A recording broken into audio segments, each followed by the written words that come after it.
Welcome to the Business Blast podcast. I'm your host, Tyler Wagner. This episode is brought to you by Authors Unite. Authors Unite provides you with all the resources you need to become a successful author. You can learn more about Authors Unite and join the free community at authorsunite.com. Now, let's jump into the episode.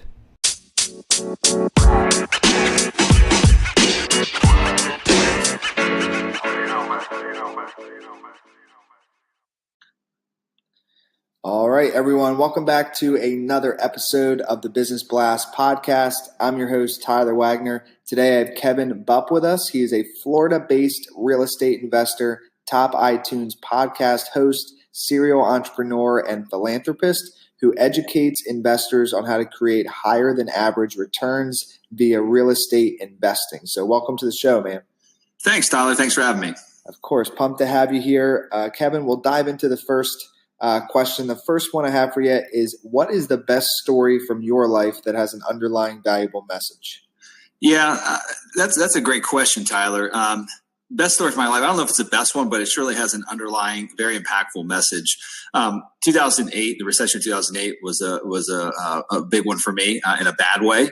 I had built up quite a big real estate empire and lost it all in a matter of a year. And I think the underlying lesson, it took a couple of years for me to realize what that lesson was. I played victim mentality for a little bit of time after that happened, because everything I'd worked for my entire life was basically vanished in a matter of, again, about a year period of time. And the lesson that I took away from that situation was to get comfortable with being uncomfortable, and just know that you have to work your ass off no matter what to make big things happen. And so I was already uncomfortable with the situation. I had to get even more uncomfortable knowing that I would have to be uncomfortable as I worked myself out of this hole that was created during the recession in order to get back on top and actually, make things happen again. And in addition to that, the other lesson I learned was that things can always be worse, Tyler. And I call it Kevin's rule of realization. I don't know. I just kind of made this up, but I kind of train myself, and I do it today, even in any kind of situation, challenging situation I find myself in. Ask yourself this question: whenever something bad's happening or a challenge is happening that you don't really have much control over, and I did have control over, the market taking a big crash. And I always ask myself this question: what's the worst that can happen?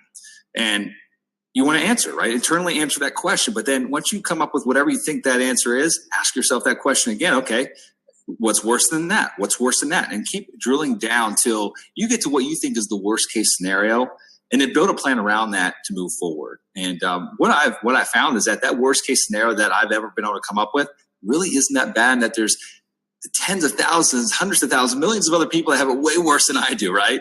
And so that was a huge lesson I took away from that experience in my life. And what is the most valuable piece of information we should know that's within your expertise or industry? Yeah, so being that I'm a real estate investor, I think it's very important to understand what type of investor that you are and what you're looking to achieve. Like, for example, are you a passive investor? Are you an active investor? For me, I'm an active investor. I get my hands dirty. I'm not just looking to invest money. I'm looking to actually get in there and get my hands dirty.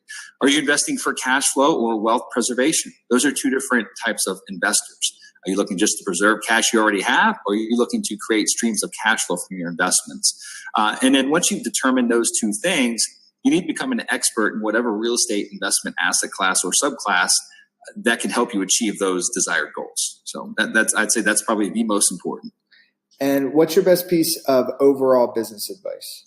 It's pretty simple, man. It's actually part of our company's core values. One of our core values is be a sponge. And what that means to us is never stop learning. And you should always be on this continually journey to better yourself, which I believe in turn benefits not just you, but everyone that you come in contact with on a daily basis. And if you could give your younger self one piece of advice, what would that be? Sharpen your sales skills as soon as possible. And I feel like I'm a pretty darn good salesman today. I probably would have done much better in my early years if I would gone to formalized sales training, read a lot more books on sales processes. And so if I could go back in time, that's what I would tell myself. And in your opinion, what is the key to happiness? I think to the core of that question, I think you really have to understand why you do what you do And what are really the reasons that you wake up every day, right? What's your individual reason of why you get up every day and either go to work or go to the gym, whatever it might be. And for me, it's to provide for my family and also enrich the lives of everyone else that I come in contact with. And so the key to happiness is really understanding that why. Like, why do you do what you do? Why do you wake up in the morning? What's that driving fire that's fueling your everyday activities? And what is the best book that you've read, and what was the number one thing you learned from that? I had to think about this one a little bit. The Little Engine That Could, right? Childhood book. Yeah, I love that book. But it's so basic in its principle, and it's really about your mindset and the power that your mind has, right? Your mind can either keep you from reaching your goals, or your mind has the power to help you reach your goals, right? So it really all comes down to mindset, though, right? He made it up the hill, but it's really because he changed his attitude and told himself that he could, and he got up there. So it's so basic, right? And that actually is one of my favorite books. I was not kidding. And what is your favorite quote and why? I don't know who this quote's by, but it's been on my desk for many years on a little placard, and it just says unknown. So I'm not sure who to give credit to on this one, but it is, what would you attempt to do if you knew you could not fail?